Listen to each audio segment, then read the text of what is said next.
Hi, I'm Yegi, one of the co-founders of GlowSpace. One of the very first topic of Know Your Options series is Botox. I actually love talking about Botox, so I'm very happy to deep dive into this topic. Botox, on the other hand, that works every time. In my opinion, Botox might be one of the most misunderstood drugs on the planet. A lot of people think of it as purely cosmetic, but it's actually much more than that. Botox is sometimes called medicine's answer to duct tape because it can temporarily fix all kinds of issues. First, let's resolve a common misconception. Botox is actually a brand name. Just like Scotch tape or Netflix, the brand just got so popular, it became the generic word. The active ingredient in Botox is called Botulinum Toxin, and Botox is a brand owned by a pharma company named Allergan. But there are multiple brands of botulinum toxin out there, and we'll get to those later. Okay then, so what is botulinum toxin?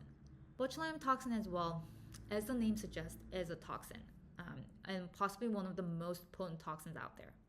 To put into perspective, just 75 nanograms of this stuff could kill an adult like you and me. But don't panic, Botox is administered in a very teeny tiny controlled doses. So here's a breakdown. One vial of Botox contains about 100 units of botulinum toxin, which is about 0.75 nanograms, 1/100th of the lethal doses. And for cosmetic treatments, practitioners typically use about 20 to 30 units per area. So it's a very fraction amount that you use. The toxin is produced by bacteria called Clostridium botulinum, which was originally found in contaminated canned food.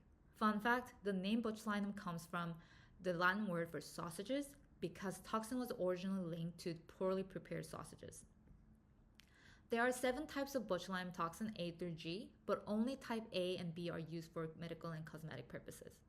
How did Botox become medicine's duct tape? In 1977, Dr. Alan Scott, a ophthalmologist, which is a very fancy word for eye doctor, began experimenting with botulinum toxin to treat crossed eyes, which is also called strabismus. He discovered that injecting the toxin into eye muscle temporarily weakened it, aligning the eyes without invasive surgery, because oftentimes the surgery leaves huge scars on your face. He called this creation oculinum. When the pharma company Allergan bought this rights to oculinum, they rebranded it as Botox. The first cosmetic use of Botox happened in 1987 when a California-based plastic surgeon accidentally paralyzed his patient's forehead muscle during facelift. He used botulinum toxin to correct eyebrow asymmetry caused by the mishap. From there, Botox was used for all the kinds of cosmetic-related issues.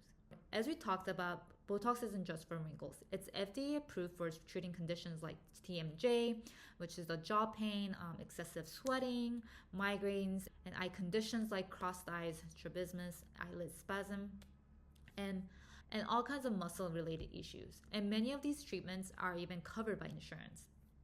And of course, Botox is used for all kinds of cosmetic uses. Botox works by temporarily paralyzing muscle, which prevents skin from creasing and forming wrinkles. So it smooths out skin and prevents from developing more wrinkles. It's commonly used for forehead lines, crow feet, frown lines. The effect of Botox lasts about 3 to 6 months, depending on your metabolism and the brands that you use. It's very rare, but getting injection too frequently can lead to resistance. So we recommend waiting at least 6 months between the treatments. I usually get Botox on my forehead and frown lines here. These 2 areas are like my go-to for Botox.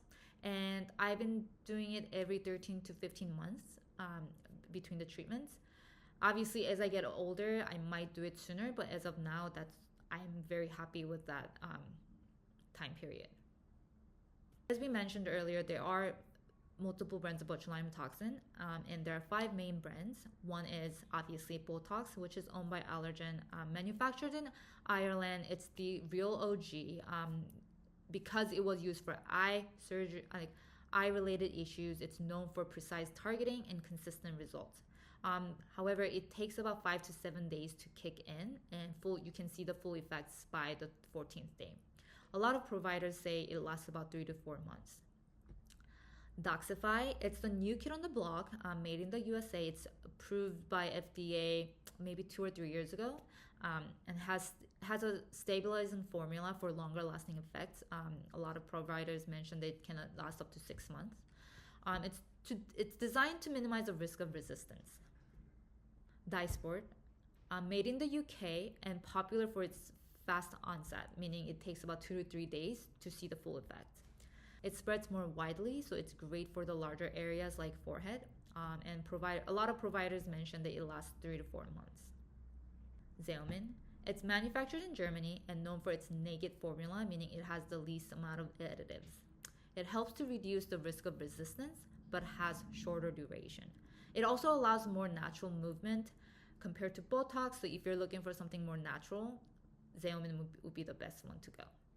Juvu, it's made in Korea. It's designed specifically for cosmetic usage only, unlike other brands that could be used for medical uses. And because it was developed for cosmetic use only, it's often more cost effective. But a lot of providers say they are not seeing the consistent results from it. So why do I like Botox so much? So I love that it's very minimally invasive treatments. It has very little to no downtime at all. In Korea, my friends get them done during the lunchtime because it only takes 5 to 10 minutes. And then you get like a little band-aid and boom, you come back to the office, but get back to work. I also love that it's very versatile. It treats both cosmetics and medical concerns. For some reason, the fact that like it was first used for the medical issues, it makes me trust the drug even more. I don't know why. Obviously, I love that it's safe drug, as long as it's administered by the licensed and experienced practitioner. As I was editing the video, I realized I didn't talk about the side effects of Botox. So Botox is generally considered safe when administered by a qualified professional, but it's not without potential side effects. Samantha didn't need a man to make her feel positive, but she did need a man to inject her forehead every so often. We like to warn our patients that some people find it difficult to register emotion on their faces after the injections, so you might have to say, "I am so angry." So for cosmetics, the common side effects include mild swelling, redness, or bruising at the injection site, which usually resolves in a few days. Some people may experience temporary muscle weakness, drooping eyelids, or uneven results if the injections aren't placed correctly.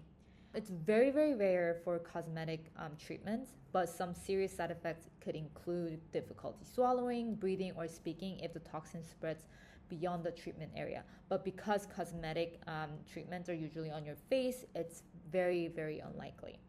Anyhow, always consult with a licensed practitioner and disclose your medical history to minimize risks. And that wraps up everything you need to know about Botox, its history, uses, brands, and what to consider when you're thinking of the treatment. At GlowSpace, we are all about making sure you feel confident and informed about your options. Remember, Botox isn't one size fits all, even though I love Botox and I think Botox is great. And consulting with a licensed, experienced professional is always best first step. If you found this video to be helpful, don't forget to like, subscribe, and share with your fellow GlowNuts. Have questions or topics that you want us to cover next? Drop them in the comments, and we'll love to hear them from you. Thanks for watching, and remember, your glow is yours to own. Until next time, glow on. Bye.